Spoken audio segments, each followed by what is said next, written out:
Namaskara. Welcome to this series on research methodology being presented to you as part of the Invitation to Sociology series launched by the Alumni Association of the Department of Sociology, University of Mysore. I am R. Indira, Honorary President of ADSM and a teacher of sociology in the Department of Sociology at the University of Mysore. I am very happy to present before you a series of lectures, this being the first one on research methodology. And I want to start by saying that for a long time there was an impression that research methodology is a course that has to be taken only by postgraduate students or research students. Now, according to me, that's not the right approach, because research or the search for answers to what's going on around us is necessary not just for a certain level of students but for everybody. And it's also true that there are opportunities for students with a BA in sociology in many of the research projects that are now being taken up both by the state and civil society institutions. So I want to first let my dear student friends know that the study of research methodology in social sciences is very important for them, basically for two reasons. One, it opens up their mind to all the changes that are happening in the discipline of sociology. And second, it also gives them opportunities to use their sociological knowledge immediately after completion of the undergraduate course. So, after having said this, let me go to a basic question that has always bothered many of us. What is research? Why do you have to do research?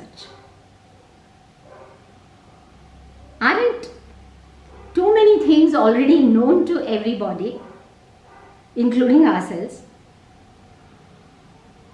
So what's the need to again go and look for knowledge? Now this is a negative thought. I want to tell you that all around us there are events happening. There are problems, there are challenges. There are still several truths, several dimensions that are not yet exposed, that are not yet thought of in the right perspective. So research is basically about understanding existing knowledge, understanding existing theories, questioning those theories, and also look at issues, events from different dimensions and perspectives. See, the most dangerous thing for any discipline, be it sociology or be it physics or be it chemistry, is to have a unidimensional approach. That is, decide, okay, this is what it is, and refuse to look at other sources from which we may derive knowledge. So research basically is about the search for truth. If the truth is already known and it is assumed that it is the only truth, then it is important for us to question that. It's important for us to raise doubts about many things, many values, many practices, many accepted theories that have come down to us from centuries. Taking an alternate viewpoint is research, basically. It is the first aim of research.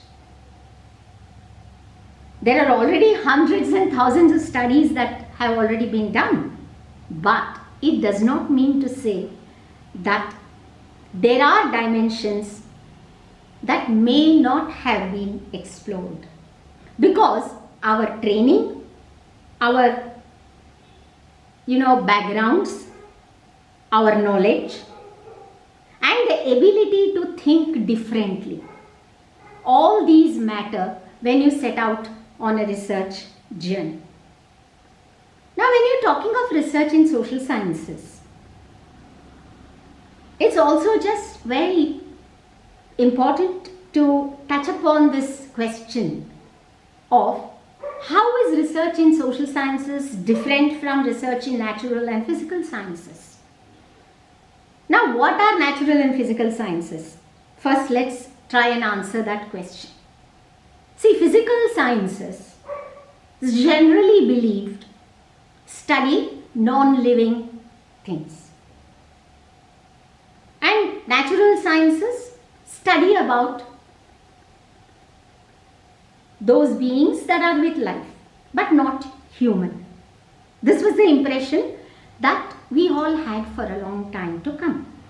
And social sciences study human societies, because when you say human, it means there is interaction, there is sustainability, there is also change, there is what we would call elements in our culture, elements in our life that have stood the test of time. Values, for example, practices, traditions, beliefs, norms, all that you study in sociology. But then the study of change is a very, very important component of society. But now let me tell you, dear students, that the borders between disciplines, whether it's physical science or natural science or social science, are breaking. Today we are talking of interdisciplinary or multidisciplinary research. To put it in very simple terms, what is multidisciplinarity? It means that you have to keep your mind open to ideas, to inspiration that comes from other disciplines. You cannot look at any phenomenon only from one point of view. Gone are the days when, each discipline lived in an isolated ivory tower with the attitude that what do I have to learn from them? Today, the most successful studies, researchers and people, let me tell you, are those that are ready to receive knowledge from other disciplines just as they are ready to share their knowledge. Now everybody is talking about COVID-19 and the impact it has had on our lives. It's not just about getting the right medicine, the treatment, the vaccine. It's about several things. The analysis and understanding of COVID involves the human body and life that surrounds us. The food habits of people, the culture of people, the economic status of people, the sexuality angle. And there is politics involved here, there is culture involved here, there is economics involved here. So look how, you need to be able to understand how, this pandemic needs to be looked at, analyzed. If you now want to have a policy for management of COVID to see that these incidents don't happen again, you need to draw inspiration. You need to involve people from different walks of life. You cannot just, make generalizations, statements based on one point of view. So, I want to tell you that the gap between physical and natural sciences and social sciences is declining today. We all learn from each other, we all give to each other. It's only when you listen to a good lecture, whatever the field may be, then you start thinking, oh, I didn't know that this dimension could be there to my own study.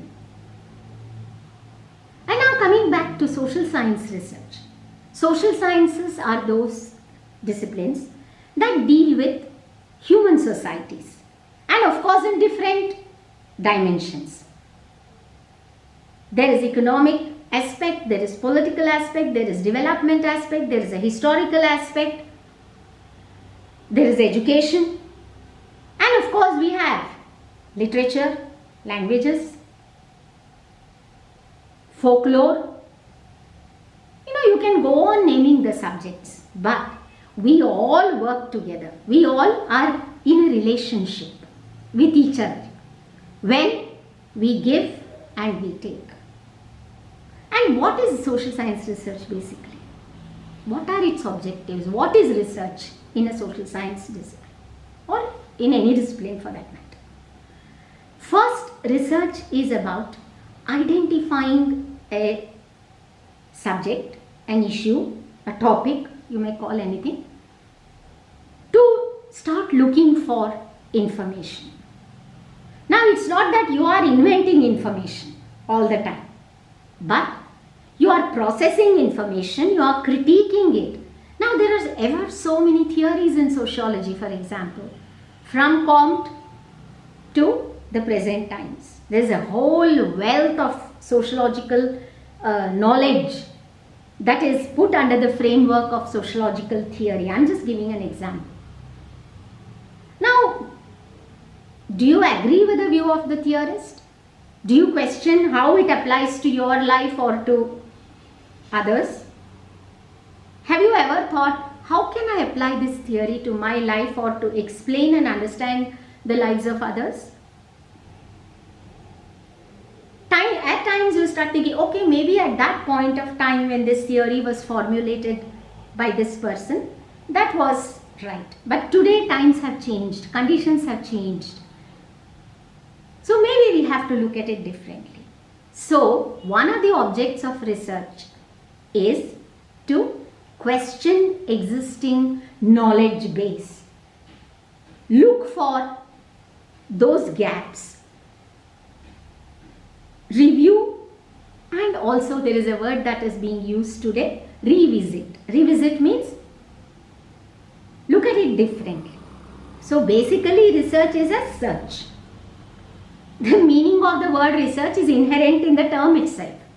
And what are you searching for? Search is basically curiosity. I say research is about being curious. Always looking for new horizons, unexplored horizons, roads that are not traveled. So this, brings us to the question of how do you do this research? See, research is not something that can be done sitting indoors. People always wonder, the physical and natural scientists do most of their work in the labs. What are these people doing? No. Don't come to such conclusions because they visit each other's labs, they visit each other's facilities. And why do we conclude that a student of physics or a student of botany or chemistry or zoology doesn't have to go to the field to understand those realities which they are working with? Today a plant is not just, something which only a botanist can explain. There is a cultural element to the plant. There is an economic element to the plant. There is a political element to the plant. So we have to understand every little object, everything that happens in society from different angles. So please be very careful when you are trying to define research. Basically, research is about opening up our mental horizons. and developing a sort of preparedness to receive knowledge, to question ourselves, to believe that there is always something to learn, whether it is from a natural science discipline or a physical science discipline or from a sister discipline in the field of social sciences. And sociological research requires that you should be ready to go into the field because you are working with people. People are not only our objects, subjects for us. We work with them. We derive our inspiration from the people. And it's also very important in sociological research to share the knowledge that you are able to generate with the people. Because ultimately research should be people-centric, useful to the people. Knowledge is not there only for conferring degrees. And the value of sociology today is unlimited because sociological insights, sociological inputs are required by every field. So in any research team that is dealing with any issue that touches human lives, the sociological dimension, the sociological understanding, sociological interpretation is very much required. So, in my lecture today, I have just brought up 2 points.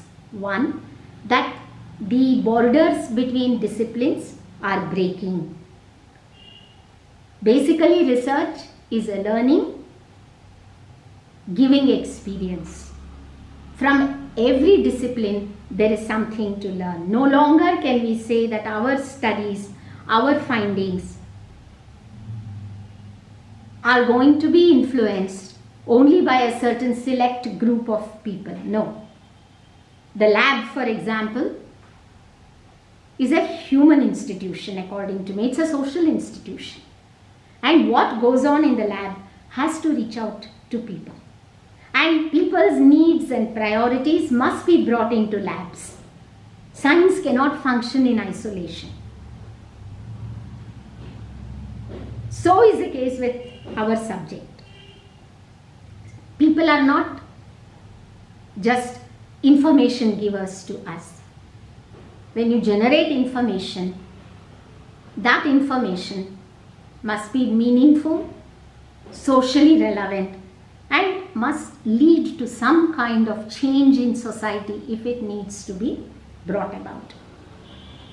So, in my first lecture, I have just shared with you, as I said, 2 points. One, the need to break barriers between disciplines and understand any subject from what we call a multidisciplinary perspective.